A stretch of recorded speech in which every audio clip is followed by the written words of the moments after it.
Hello, this is a late night pop up chat just to see who is up and who wants to chat about bushcrafting.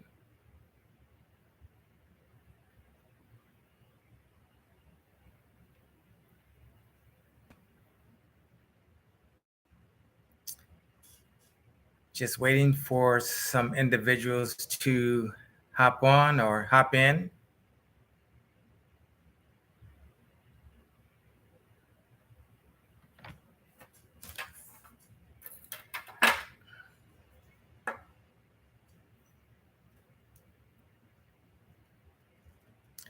And when someone does hop in, let me know if you can hear me clearly.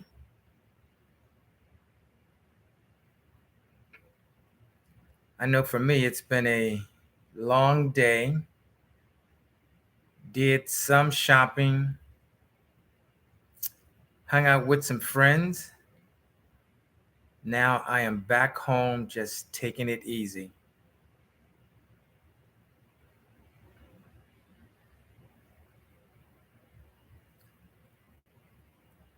Again, as I said, this is just a late night pop up chat.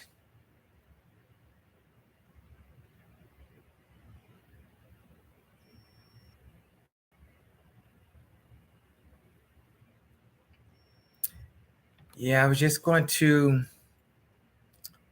see if anyone has been in the bush, what they learned in the bush, what they hope to accomplish in the bush, as well as doing prepping, practicing survival skills, and so forth. I've just been thinking about some ideas, some things that I want to do when I go into the bush. One thing that I want to do now is make a chair and possibly a bench that I saw someone else do today.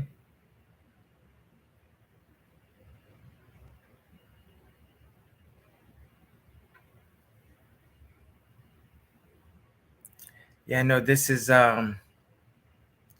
later than usual, especially for me.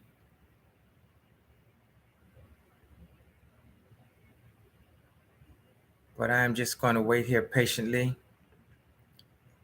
and see who arrives.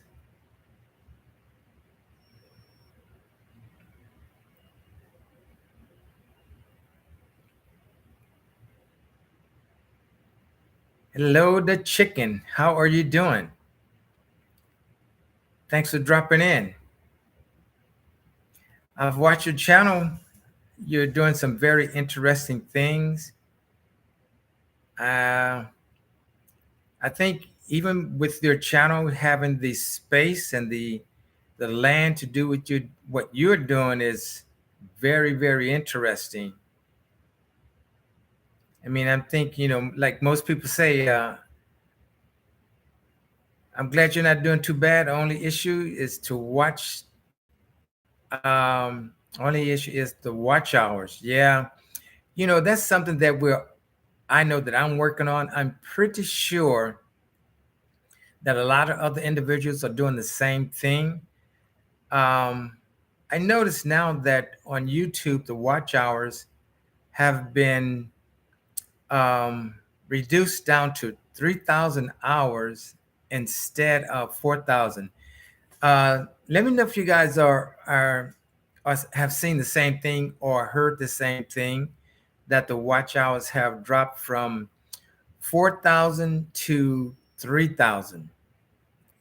For me, I still have a ways to go, but this, I think getting the watch hour is really dependent upon having good content, bringing people to your channel.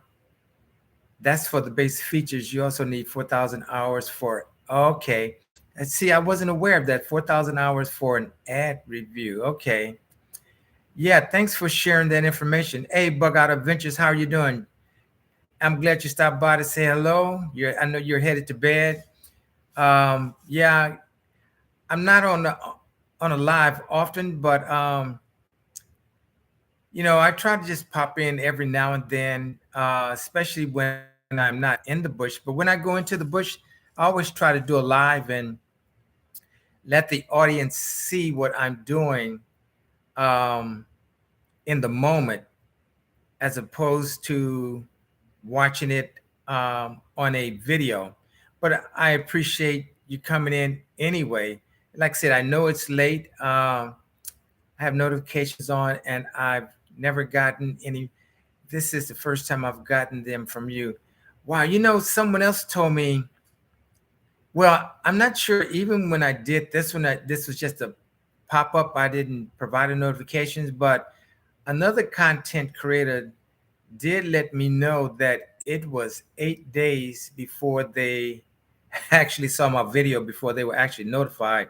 So I'm not sure if that is happening on my behalf or if it's on YouTube's behalf. But I think since I've heard that more than once, that's something that I am going to look into to be more aware of providing notifications. But yeah, I just decided to come in today, come in this night, and talk to you all, talk to some individuals, see what I can learn. If there's anything that I can share with you all, again, because that's how we really learn is from other people. I mean, that's one part of learning is from other people, and that's why I always say on my channel, learn and practice, because I learn from other content creators. There's an awful lot that I learned from them. But yeah, basically my channel is about bushcrafting, prepping, and survival skills. I look at bushcrafting, just like a sport.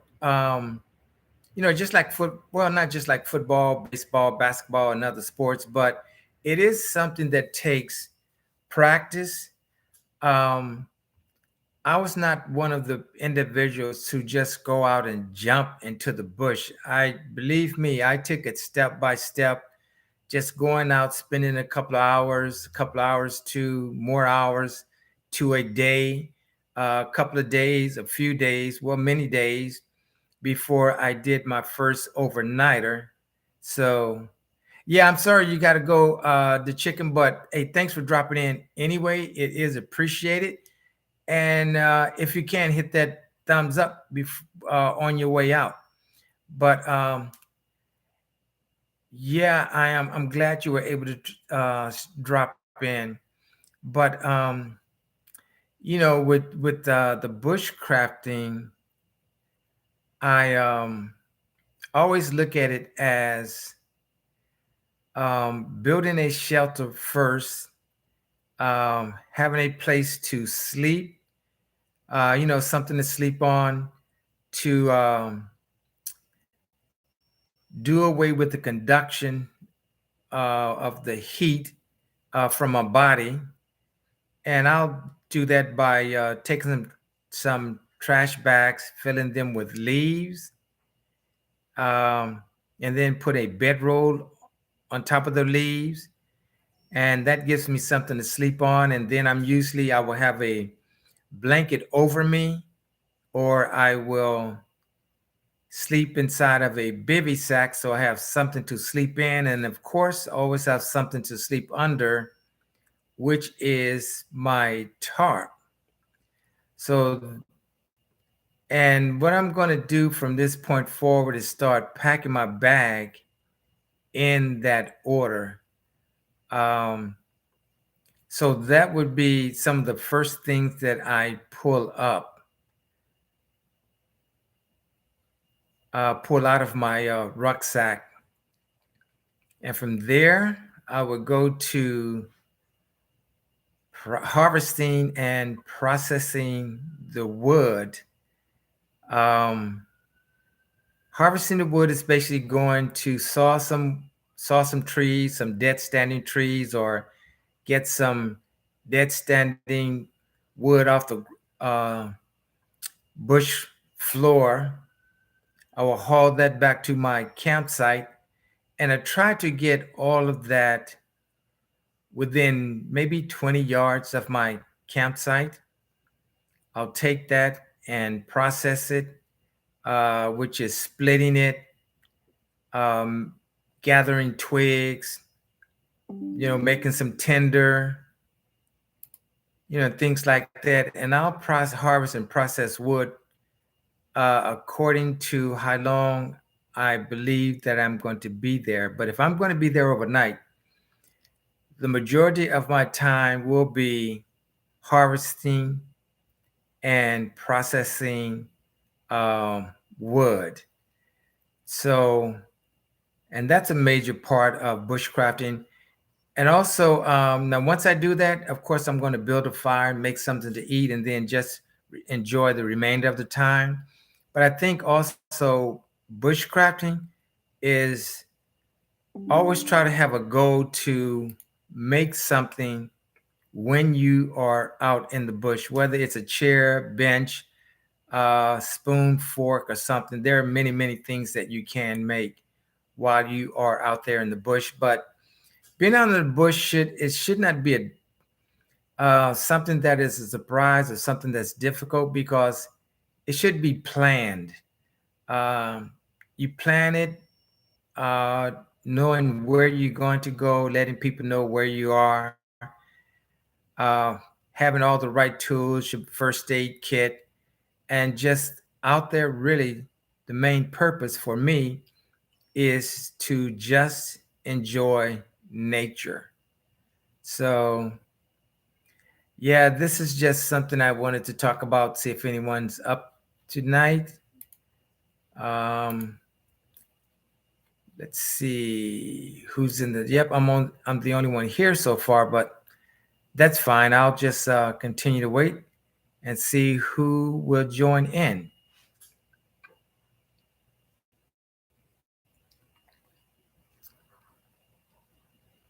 Yeah, and also with bushcrafting, something else I really enjoy is the bushcrafting tools, which I will always take with me, something to chop with, something that's going to chop large or medium to small branches, which is usually a hatchet or an axe or a large machete. And I will always take a knife with me, anywhere from 4 inches to a 10-inch knife. I really prefer 7 to 10 inch, a 7 to 10 inch knife, well, the blade that will have a cutting edge of 7 to 10 inches, and of course a saw. And some of those tools will be redundancy. I will always carry a small 4 inch um, blade that is has a Scandinavian grind, and that is really good for making feather sticks and tinder. So those are some of the tools that I take with me. In addition to a compass, having some type of tape, gorilla tape, a bandana, numerous items. Hey, Bougie, how are you doing? Looks like you and I are the only ones here right now, but hey, it's all good. Just here to share ideas, and of course, get ideas from the any other content creator. But you guys know that one of the most important thing, as I said, one of the most important thing, because I think all aspects of bushcrafting, all aspects are important, and just learning to make a fire using a fair sim rod, a flint and steel, is it's fun, and it's also it's a good experience, because I remember I watched Bougie Prepper when she used the fair sim rod to make a fire. I'm sure, and if you guys have not had a chance to go over to her channel. Go over and check her channel out. She is a very well organized person. Hey, XNYC Prepper, how you doing, man? How's everything in the upper New York, man? I saw some of your videos where you're getting your area ready for hunting season, and you're going to make an office up in the tree. I am so looking forward to seeing that. But yeah, anyone else that comes in, you got to go over and check out XNYC Prepper. He has a lot of videos out. He has been working very, very hard, and it's one of those. He has one of those channels that I'm always, every time I go on, I'm looking to see it. Hey, Good Eats Homestead, how are you doing? Thanks for dropping in. I definitely appreciate it. But getting back to XNYC Prepper, he's going to be coming out with a series of how to protect yourself on the subway. And I think that is something that is going to benefit and help a lot of people, because even if you are not on a subway, I'm sure there are going to be some aspects to his videos that will even help you if you're on a train, if you're on a bus, if you're on um, any type of public transportation. Um, we all have to learn to protect ourselves the best way that we can. And so I would say definitely Bougie, Good Eats, the chicken, all of you guys, just check out XNYC Prepper. Very, very good channel. And it's a fun channel. Very, very entertaining. So yeah, I'm always looking forward to seeing my man XNYC Prepper. I met him at a meetup in Ohio. And I saw him there. That's the first time I saw him. And he was telling me about some things he wanted to do on his channel. And he has lived up to it. And also on his channel, there's so many. Hey, badass, how you doing, man? How you doing, McBean? Hey guys, thanks for dropping in. This is just a little pop-up I decided to come and do because I haven't been out in the bush for a little while. So this is just one way of staying in contact with all these great creators and so forth. Oh, you're out dancing. Hey, you know what? Dancing is a good exercise. Yeah. Okay. Oh, Bougie's number one troublemaker. Yeah, but I'm glad you guys could drop in. But like I was saying earlier, another tool that I learned from is the live chat, uh, and the comments that I get from individuals. Um, I'm always looking to learn from a content creator, but there are a lot of good channels out there. Um, some of the channels that I watch are like Corpus Corner. He's been doing bushcrafting 14 to 15 years. Really Big Monkey One. His name is Dave. He's been doing it for a while. Another one is JJ Outdoors. Um, he's been doing it for a while. Um, I don't know, and I guess you guys know my channel strictly, well, not strictly, but it's about the bushcrafting world, bushcrafting, and I wish there was a way that we could get more people out there doing bushcrafting. But one of the things with bushcrafting is actually, hey, Vision, how are you doing, man? I am so glad you could drop in. Yeah, this is Vision. This is just, I decided to pop in. Okay, MacBean, get back to the dancing and burning those calories. Yeah, dancing burn some calories, your channel, and you see, okay, you should do more. Yeah, you know what? I was talking to someone tonight, and they were giving me some good advice on my videos. And like I was telling my friend, is that I'm one of the guys that when I'm trying to communicate something, it's somewhat difficult if I don't have some props. I like to show people in addition to telling them, I like to demonstrate what I'm doing. And with bushcrafting, when I first started it, I kept saying, I'm going to run out of material to talk about. But I have found out that is quite the opposite. There is so much to bushcrafting that it's never ending, because with the bushcrafting, it requires prepping. Just to go out in the bush, you have to prep. You have to decide what you're putting in your rucksack, what foods you're taking, and you even want to prep to say, I'm going to do this particular project. But also, something else that I would like to say about bushcrafting, you have to factor in the time. Yep, you never run out of materials with bushcrafting. That is so true, badass.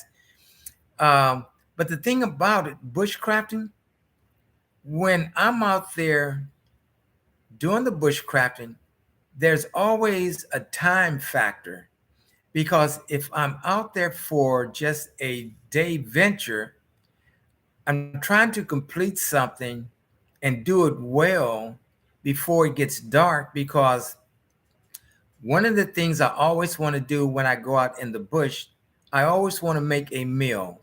And lately, I haven't been able to make a thorough meal, like take my vegetables, cut them up, saute them, make some pasta, put all that together, make my veggie burgers, cut up some potatoes, make my French fries. That's all time consuming, because what do you need to do that? You need fire. What do you need to do that? Make that fire? You got to go harvest that wood. And which means, knowing how to use those tools. But I'm thinking there are more things that I need to really get. And I think one of the things I'm gonna focus on getting is a grill. Um, I saw the only two that I've seen in person was with Mike with Hudson Valley Prepping and Survival. He showed me his grill, and I really really liked it. I like it. And also Vision Preparedness showed me his grill, and it is titanium. And I mean, that's something I think, I'm just thinking really every bushcrafter should have one, because with the grill, and you have a canteen, you can always go to some running water, fill the grill up, purify that water, take that water, pour it into your canteen. So you have a canteen that's full, whether it's 28 ounces, 38 ounces, 48 ounces, or what, and then fill the grill up again and continue moving on. And you can do that from water location to water location. So that's the grill is something that, I'm going to put that on my list. I've been buying some other things that are much needed. For example, the last thing I purchased was some snake boots. And I think when going out into the bush, I've just been wearing my hunting boots, but the snake boots will come all the way up over the calf on my leg. And what I'm hoping how the snake boots are going to benefit me. Hey, Living Natural, thanks for coming in. I appreciate it. With the snake boots, it's going to help prevent ticks, because I'm always going to spray my boots and my pants, shirt, all my clothing down with mosquito and tick repellent.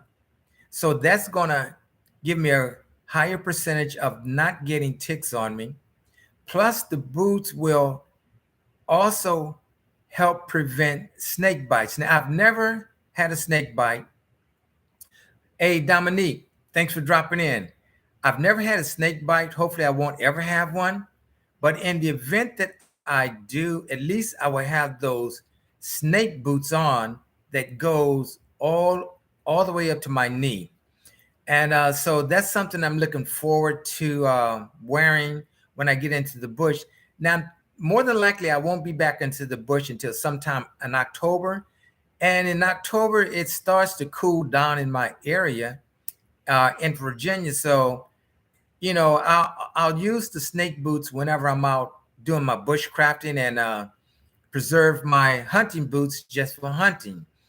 But one thing I like about the snake boots is that, again, they go above almost all the way to my knee, and that's going to give me ankle support. So with the thick socks, my pants legs inside of the boots, and then having the boots itself, that's 3 layers of protection against snake bites. So, and something else I'm going to put into my first aid kit is going to be a snake bite kit. Yep. Eastern rattlesnakes here where I live, they are big. Yeah, a lot of times when I'm fishing, that's when I've seen snakes the most. I remember the last time I was fishing, I saw I believe it was a cottonmouth. I just stood there and just let it go on by. I was like, I'm not trying to draw any attention to the snake or anything like that. But I have seen snakes. Um, oh, you love nature biking. Okay, yeah. Yeah, I used to do some bike riding myself. Um, but yeah, with I have seen snakes out there when I was bushcrafting. The last time I saw a snake, it was maybe 2 a.m. in the morning, and I was surprised that it was only maybe 2 feet long. But the saying is, if you see one, there are more around you. But it just went on. It went past me. I didn't disturb it or anything like that. But and again, I was, hey KP, how you doing, man? All the way from Louisiana. Um, but the thing about bushcrafting, and if it's in the summertime, I'm going to try to sleep off the ground, sleep in something that is suspended. How you doing, Red Scout? No bigger snake than Jesus Christ. I hear you strongly. But with this, if you're out bushcrafting, you're not going to hear of course, I've heard snakes go through the grass and the dry leaves. But honestly, guys, that's one reason why I stay so close to the fire, trying to stay away from snakes and things like that. But after contacted you, I'm saying, yep, you knew NYC a New Yorker, and also Bougie is a New Yorker. But yeah, I've never had a problem with any wildlife being out in the bush. Um, and if you notice on my videos, that's another reason why I carry that walking staff with a spear. I have that to ward off raccoons or possums in the event they do approach my camp. Some raccoons can be stubborn, and I would rather use that as a defensive mechanism.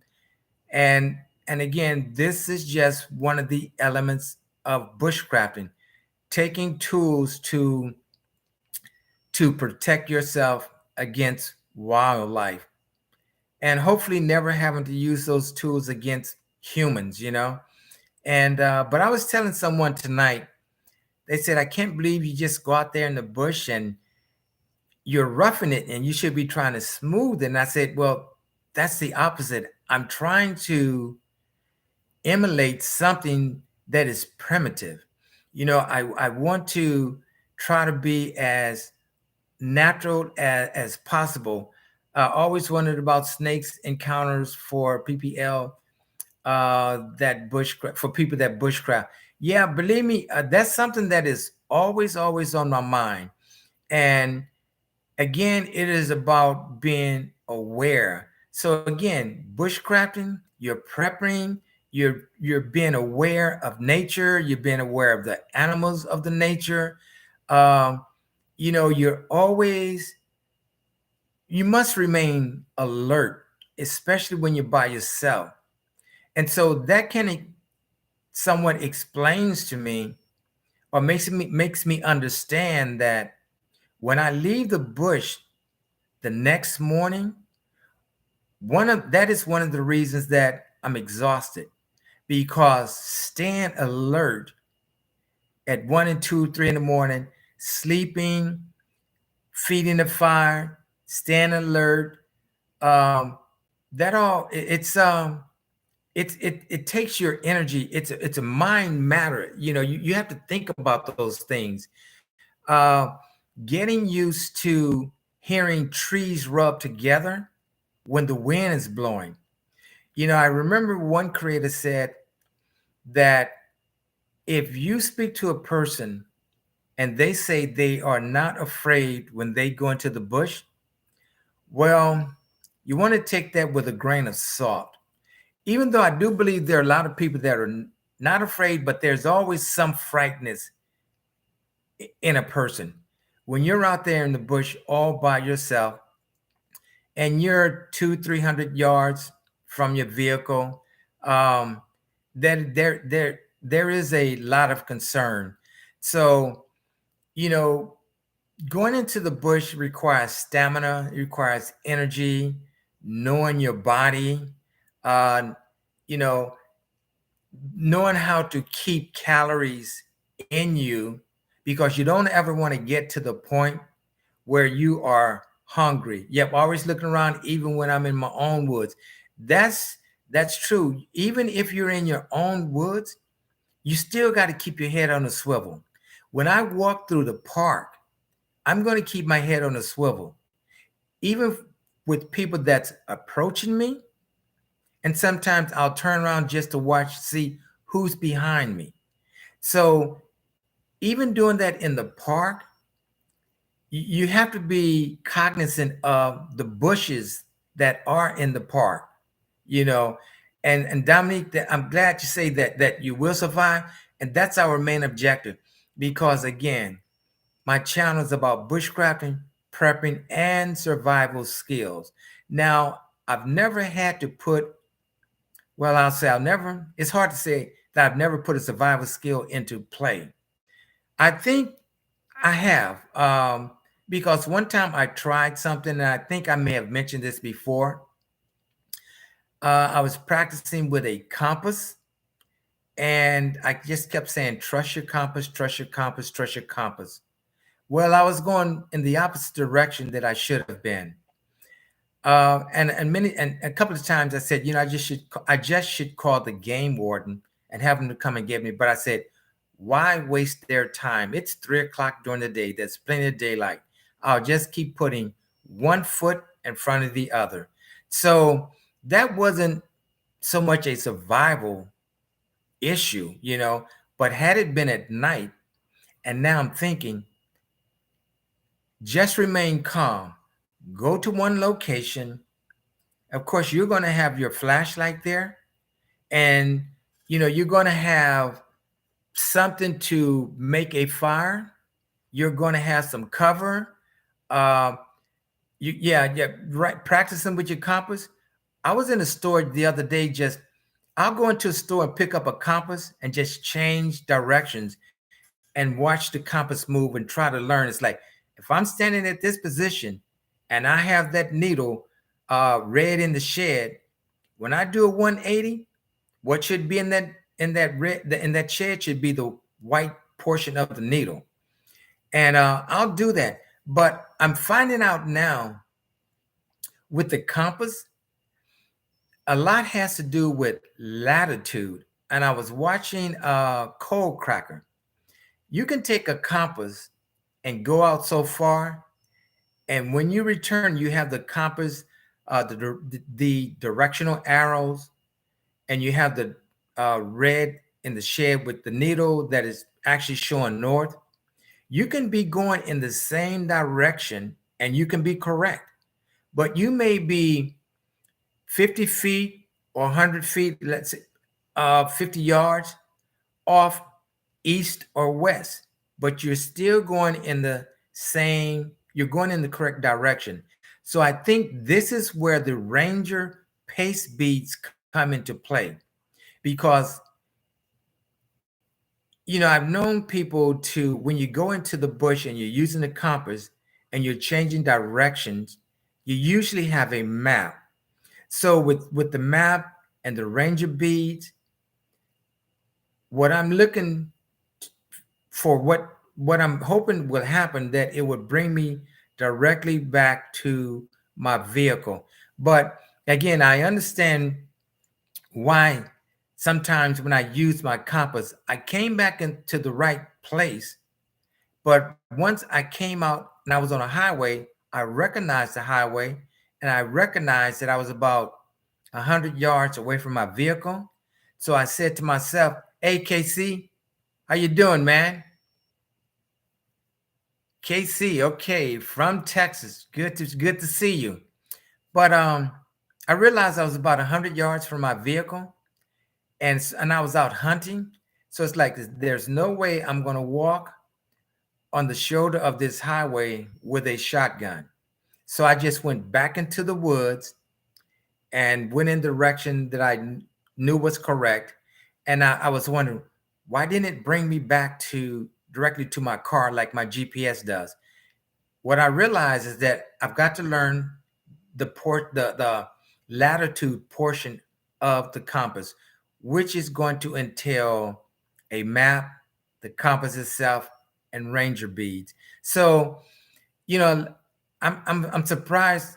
I thought, a compass was just a common tool that a lot of people know how to use. It's just that I didn't know how to use it.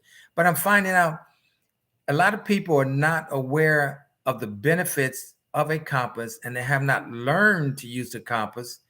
And what one of my goals is to make sure I know how to use that compass and use it well, because I have been in the bush before or out hunting and had a GPS uh, tool where the battery went out or I couldn't get a signal. So I understand when they say now, learn to use your compass and trust your compass. So again, that's one of the yep, latitude makes a big difference. Yep, I made that. Yeah, I guess that's a common mistake, but it's a successful thing because you're learning. And as long as you're learning, that's progress. And just like I told someone tonight, a failure is really not a failure as long as you learn from that failure. You may even make that same mistake again, but you're learning each time. And I'm thinking now, from when I started to learn how to use a compass to what I know now, I've made great progress. I've just got, the places that I go bushcrafting, I'm very familiar with them. But I can assure you, I can go to some of those same wildlife management areas, and there are areas that I can still get lost in, especially if you go to a place that's, you know, 50 acres. You still can get lost. Um, but once you're in the bush, surprisingly, a lot of things, once you get in there and you're seeing all the trees, the leaves, and so forth, it's very, very, very easy to get mixed up. I remember again, I think I've said it before, one gentleman said to me, go out into the woods at about 2 o'clock in the morning, close your eyes and turn around 3 times and open your eyes. And I would say, who would do something like that? But I understand his point now. Even though that statement was made several years ago, I understand exactly what that gentleman meant. So, there are so many things to learn in bushcrafting that is never ending. There are so many things on my bucket list that, I just try to mark them off one at a time. And something that I want to get is a walkie-talkie, so that when I go out with another individual, it's easily to get separated, even though you have the intent of not being separated. You just never know. One person may want to camp 50 yards away, and with a walkie-talkie, you do have that communication. Uh, Other things that's on my bucket list is learning how to use the ham radio. I have one, I worn one, but in all honesty, I think when learning something, okay, yeah, look at the stars at night. Yeah. In learning something, at least for me, there's always a fear factor of picking that tool up and learning it. You know, we're comfortable with things that we already know, but when it comes to picking up new tasks, a new knowledge, I guess it's a human nature thing that there's a fear of failure, you know.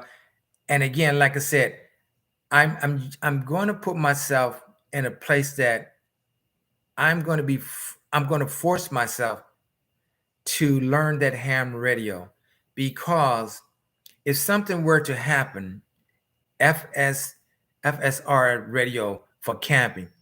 Yeah, see, that's another thing I want to get is, the communication with camping is so important. But I want to learn that ham radio because I have relatives that are 1,600 miles away from me. And how would I communicate with them or someone that's near them or someone that could get a message to them if I don't have a cell phone? Communication is so important. Hammond's excellent radio. I'm working on the basic. Yeah, I know Vision is doing something him and the Irish Preparedmen are doing something very big with the ham radio. So that's something I'm looking to dive into and just immerse myself into it and learn it. There's no substitute for learning it. I just have to learn it. Like for today, I bought another battery pack. It's not a solar pack, but when I go into the bush, I always have a solar pack and a minimum of two battery and solar packs. But they will charge up your phone, but sometimes they may take a while to do that. But I said, what better thing to have is to ensure that your phone is going to be up working for the entire duration, let's say for 2 days, the entire duration that you are there. As a matter of fact, when I go into the bush, I carry two telephones. And I think the benefit of that, if a telephone falls out of your pocket, or you may lay your phone down and may forget where you put it or get covered up with leaves, you can always take the phone that's on you, that's in the case, and call that number. And when your phone rings, you know exactly where it is.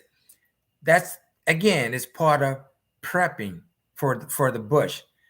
And again, the bushcrafting, the prepping is to help prevent you from being thrust into a survival situation.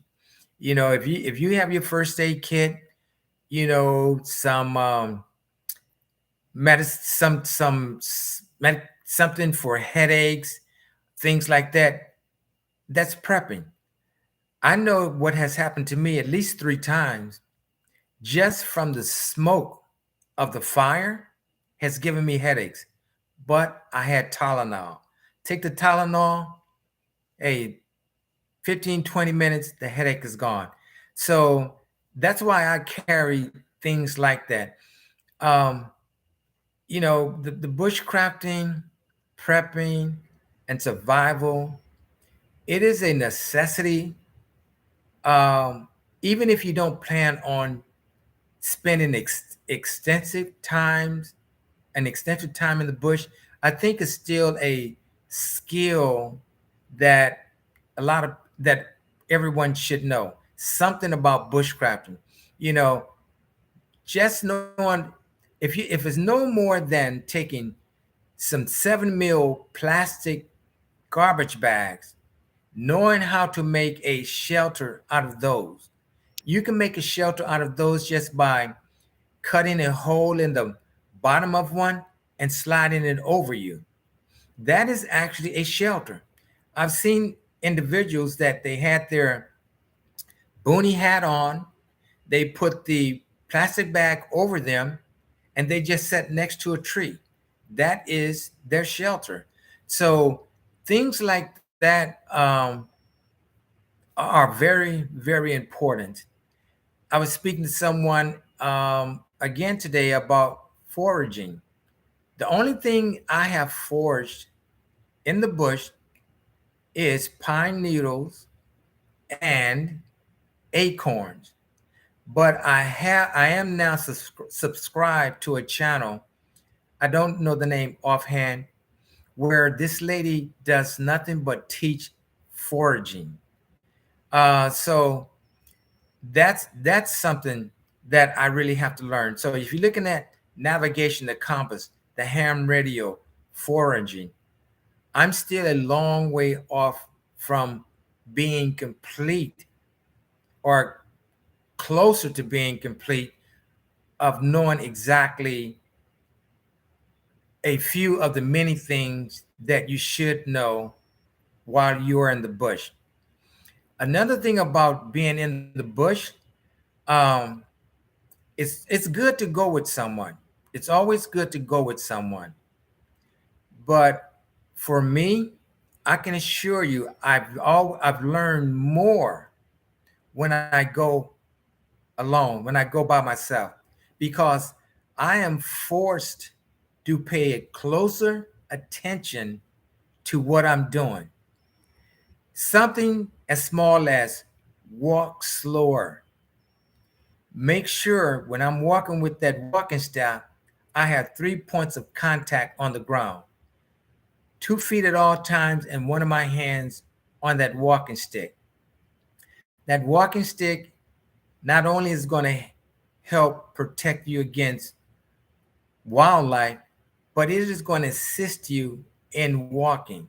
You can take that walking stick and brush leaves away to make sure there are no snakes in there, things like that. And if there is a snake, you can take the end of that walking stick and swing it and pitch the snake away from you.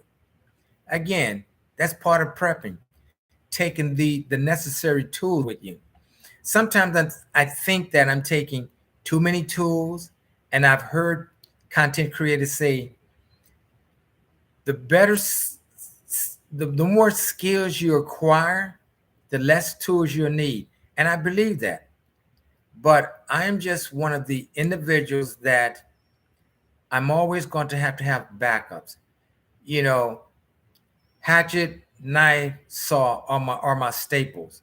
Um, Never paid much attention to the bushcrafting, but would start researching it. This is something typically done by oneself or also a group, and it's true. And again, when I started, what started me doing bushcrafting was hunting, and then I started going with a friend, and I went with a couple other guys, and it was fun. But I noticed when I'm out there by myself, I understand more so how things work, why they work, and why I got the result that I did. Sometimes I don't always get the same results, but I understand why. Now, if I'm with someone else, sometimes instead of just sticking to it like certain knots, I'll just go ahead and make a knot, anything that's going to work. The first time I went out bushcrafting, maybe the third, I think, yeah, the first time I went out bushcrafting and I made this bed, and I used so much paracord that it was taking me so long to disassemble everything. I just took my knife and started cutting, you know. But you know what? That's part of learning. That made me want to become more proficient with knots. Now, I basically use the same knots over and over, but I'm looking at from when I started to the knots that I'm using now. I learned most of those knots. I practice them at home, go out into the bush, and if it's cold, it's like it may not work well, but just by going out there by myself, I've learned a lot of knots. I mean, I go out there sometimes, it's like do make a knot. It's like I can't believe it. I made this knot this time, but 2 weeks ago I had difficulties doing it. here again, that's just learning. So it's I really encourage people to just try it. Sure, you don't have to become a so-called bushcrafter, but I think it's a skill, just like learning the ham radio, learning the comp. It's just a skill that I think is beneficial to everyone. Um, I like just watch people do things. Sometimes when I go out with other guys, I'll watch them do something, and I know there's a better way, but I'll just watch them and see if they're going to figure out something before I offer my advice or assistance in what they're doing. I once went out with a friend, and he had a saw knife. It had a saw back, it had a clip point, it was a hollow grind, and to me, that type of saw knife is more or less a defensive weapon. It's not so much as a bushcraft knife. And I saw him trying to split some wood, and I knew it was incorrect what he was doing, but I wanted him to continue doing what he was doing to see if he was going to come up with another way. But after I saw him what he was doing, and I saw it for about 10 minutes, I went over to him and I explained something to him. And I said, what you're doing, you would be better off using an hatchet or an axe to split that wood. But what eventually happened that he rolled the blade of his knife because he was trying to split through some wood that had a knot. And he thought it was the deficiency in the knife, when in fact it was not the deficiency of the knife. It is that bushcrafters know avoid batoning through wood that is knotty. Now I've done it. I've done it before, and I'm sure I'll do it again, but it's not advisable because you can damage your cutting tool when you are in the bush. So those are just little steps, things that, watching people, because the mistakes they've made, I've probably made them too. But for example, another mistake that I made is batoning some wood with a knife that was not full tang. By full tang, we mean the blade goes from the very end of the blade, from the beginning of the blade, extends all the way through the end of the blade.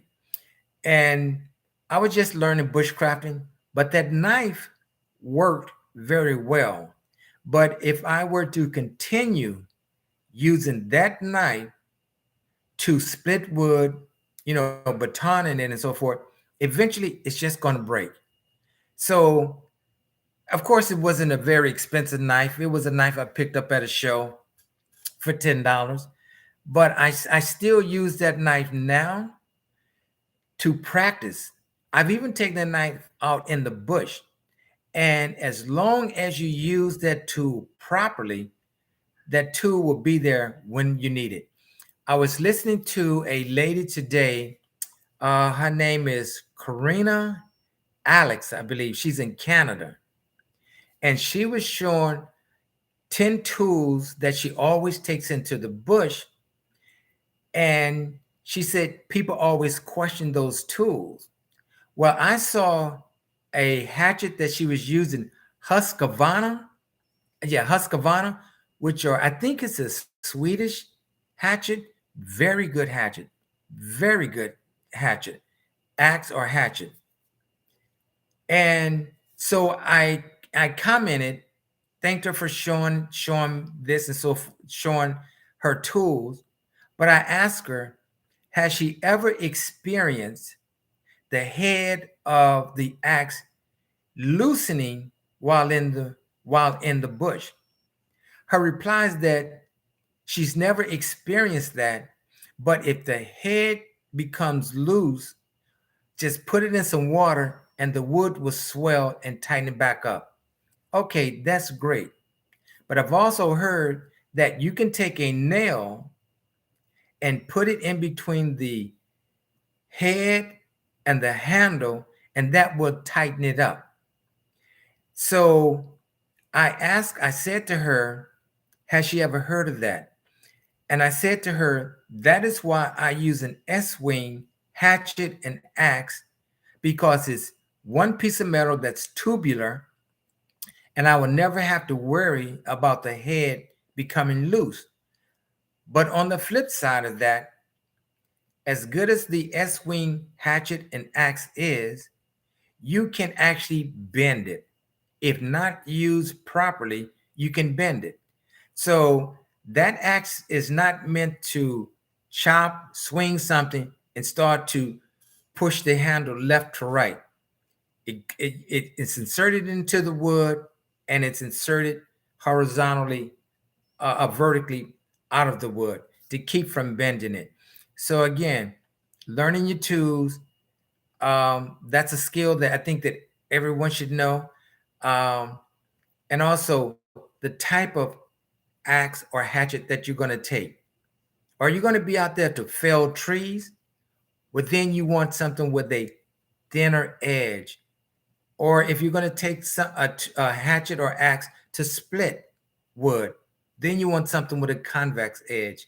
However, I would not take two of the same size, but learning to use an axe that is used for felling, learn to split wood with that as well, just as if you're using a hatchet or an axe to split wood, learn how to fell trees with that.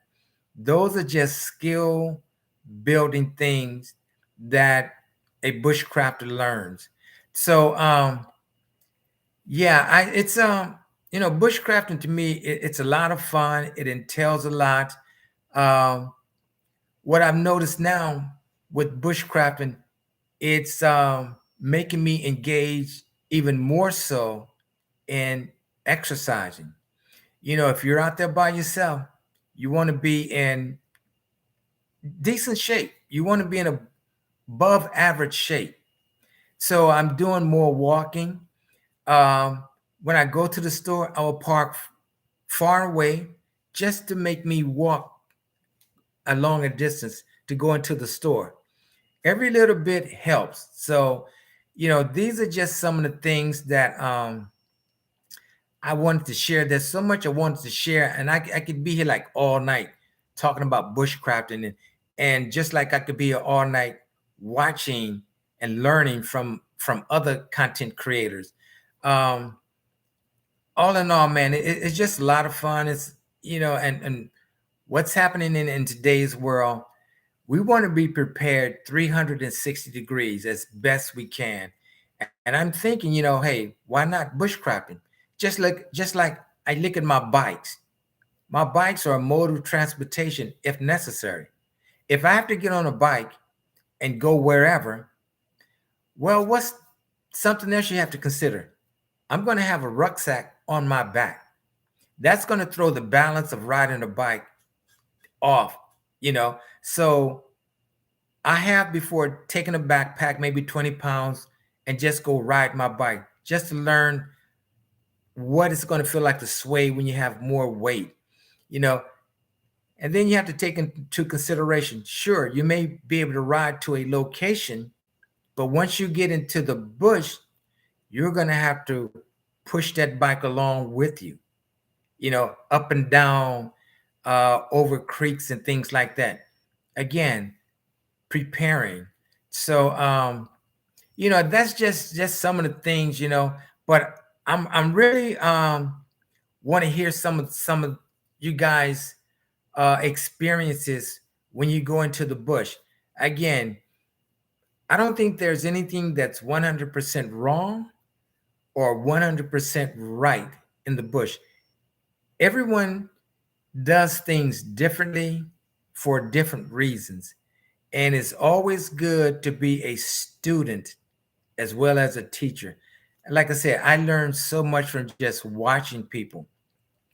I mean, I have like uh, binders that I've put together just on bushcrafting, notes that I've taken after I've gone out into the bush and I've come back. I've written down things that what I could do better and what I'm going to do on the next trip. And the next thing you know, man, you've got all these binders. And then I said, I got to get organized. I'll take it and type them. And one of these days, what I'm going to do is just pass my notes on to someone else. From everything that I've written down, I'll take it, go make some copies, and hey, if someone else can benefit from it, that's great. But yeah, ruck through my woods and observe changes. And you know what? I think that's what that with that being said, that is so true, Vision, because I've gone to some of the same locations that I've been to more than once, and I would notice things that I did not see the first, second, or third time.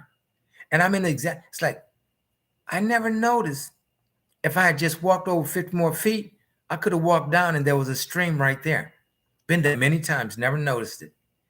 Um, Going there's like, oh, I did not know there was this still there's this dead standing tree over here. That's going to make good firewood, because sometimes when you go to a location, you can start to start thinning that area out by taking down trees. It's like, that's right behind all of that greenery I never knew there's a birch tree. Birch bark is one of the best fire starters. So yeah, going around in your backyard and noticing the changes, that's very good. Like I said, I've gone to same location again. It's like, yeah, I've been here. I noticed this, but I didn't notice that. So it's all well, fine and good. But yeah, so when you guys go out into the bush, let me know how it went. Even if you're with someone, even if you're out camping, uh, there's you're gonna learn something all the time. Even if you did not go into the bush saying specifically or go on camp specifically, I'm gonna learn this. I can assure you, you're gonna learn something. It's just like when I went to the meetup in it was in July, Visions meetup. Things such as I have this one eye burner, and it has a butane 8-ounce butane canister.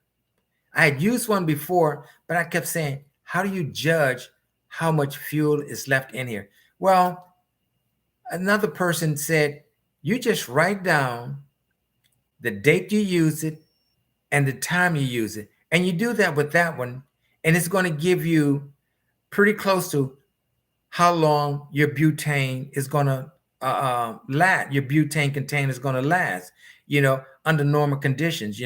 So it's little things like that you learn. Um, Knowing how to really, what was it, pick up the, I think the cattail, actually picking it up, knowing that actually rather than just seeing it on a video, actually picking up cotton cattail, is a cattail, feeling the texture of it, knowing that this is very, very good tender. It's things like that, knowing that you can squeeze the stem of it sometime. And I think it's something that is you can drink or it's edible. The milk, I'm not sure, but just knowing things like that, experiencing it, feeling it, knowing the texture of it, it's all beneficial. Um, I've even found out something as small as I took Cole for the first walk, first into the woods. He did so well. Yeah, um, that's a good thing. And now I understand why a lot of bushcrafters take their pets into the woods with them. Great security, great security. like to say, a dog is a man's best friend. Unfortunately, I don't have a dog. I would love to have one, but knowing that if you have an animal, you're gonna have to sacrifice your time.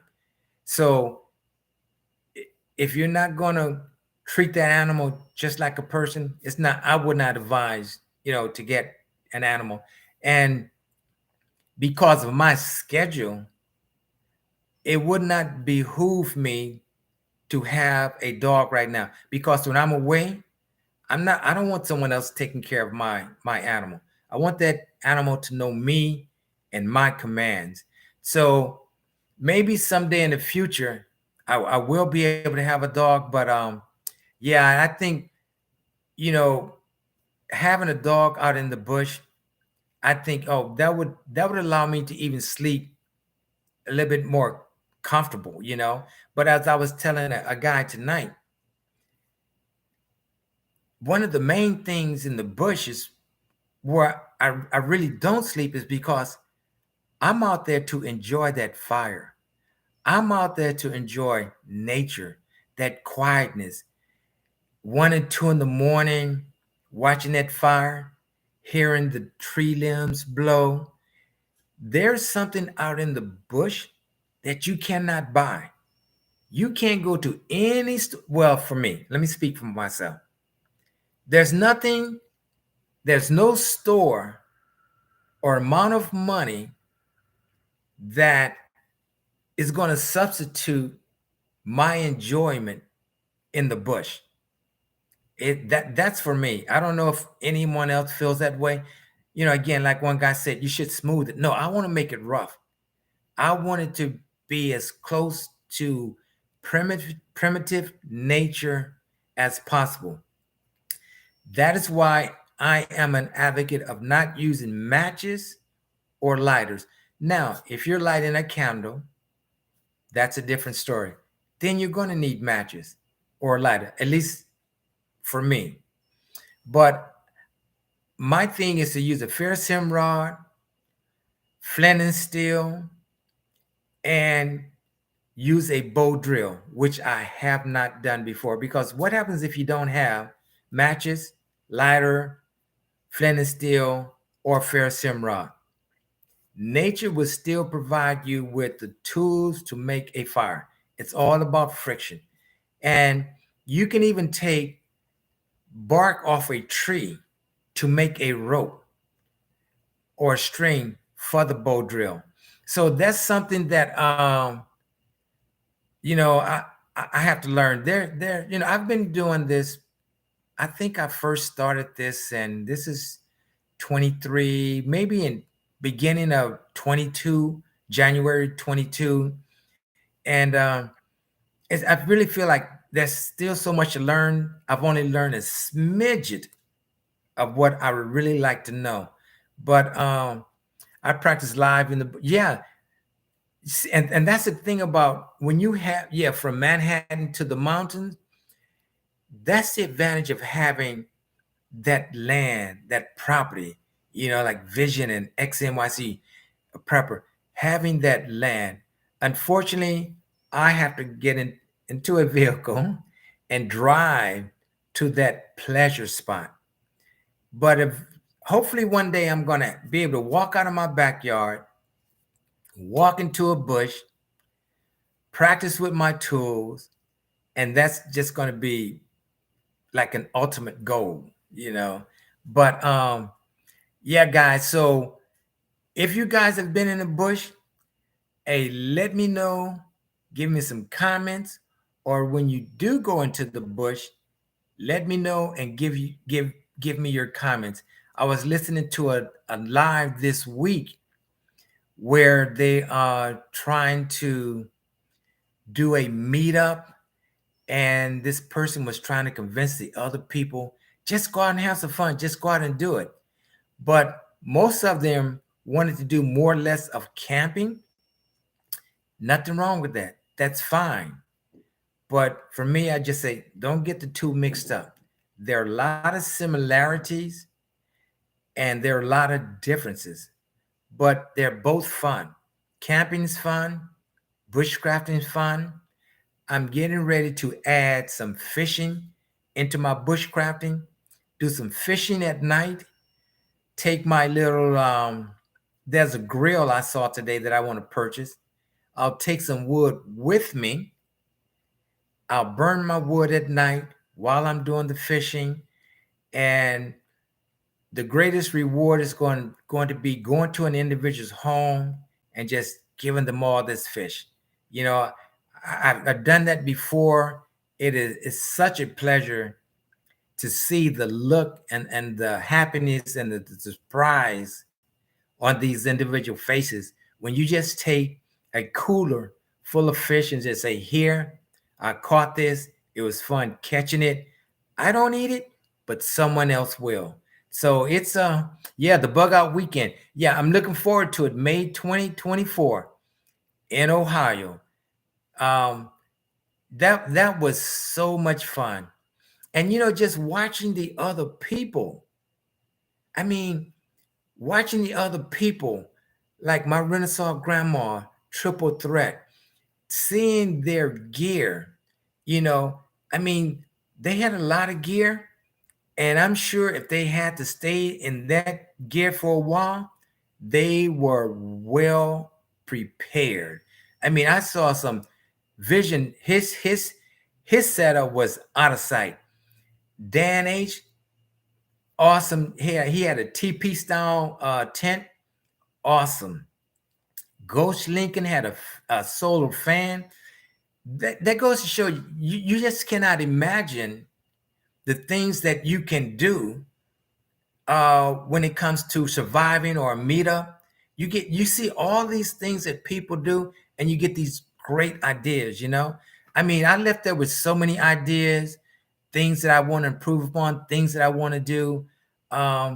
It's just that it takes a long time, and I see why Corporal's Corner and really big Dave on really big Monkey and Cold Cracker and Preparing His Mind one. They've been doing this for such a long time, and they have refined their skills down to a science, down to an art, and that's the point I'm trying to get to. But believe me, it's a lot of work, but it's fun. It's fun. So yeah, I can't believe it's been on what hour and 12 minutes already. It seemed like it's been 10 minutes. But yeah, guys, I hope MC. Hey, I don't want to miss anyone in the chat, but guys, do me a favor, hit the thumbs up on your way out. Um, I'm looking forward to more lives with you guys. Most of all, I'm looking forward to getting back in the bush in October. But at my location now, I'm just, talking to a lot of friends, purchasing some things that I've always wanted. I've got to get that fishing rod out there. And another thing about fishing is that I went out once with some guys. They had rod and reels. I did not have a rod and reel. I somewhat forgot it. I'm glad I forgot it. So I just took a branch, took some line, put a hook on it, took another small a twig, made it out of a bobber, and that was my fishing equipment there. Uh, when we were at the bug out at Visions bug out meetup, this one guy found parts of a rod and reel, and I'm saying, well, that's someone's trash now. It's no good. But he actually took that rod and reel, he put it together with some branches, and made a functional rod and reel. So that says, you know what? If you can, what's the saying? If you can see it, you can obtain it. That was like so awesome that I mean, if he would have went fishing with that, you wouldn't. I don't think anyone would have known that that was something that he put together. But those are the things you learn. And this guy, he lives in New York, and he said he does this all the time. So wealth of knowledge was at the bug out meeting, and like I said, I'm looking forward again for May 2024.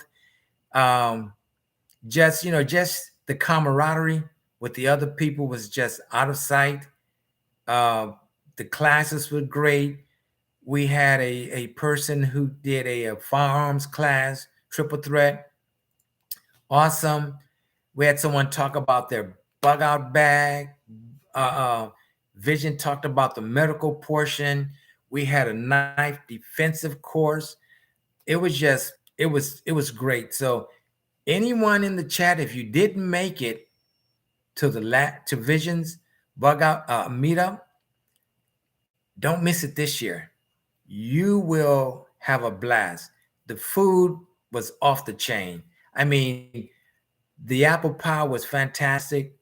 The macaroni and cheese was great. It was awesome. And like I say, most of all was just meeting the people. Because how often, even when I go to the store, I'll speak to people and try to get them into it. I just don't come out and say I'm a prepper, I do this, so and so. But if you mention something about, wow, look at the prices of this, sometimes people will engage, sometimes they won't engage. But you know, that's one method I use of just seeing if I'm going to meet someone who has the same interests as I do.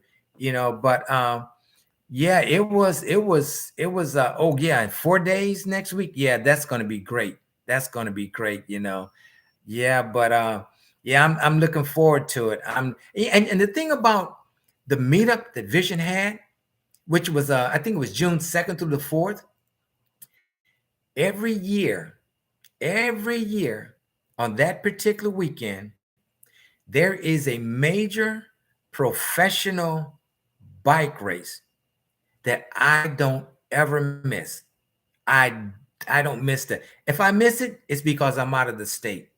But it was worth it to miss that bike race to go to the meetup. And if I had to do it again to pick between the meetup and the bike race, I'm going to the meetup.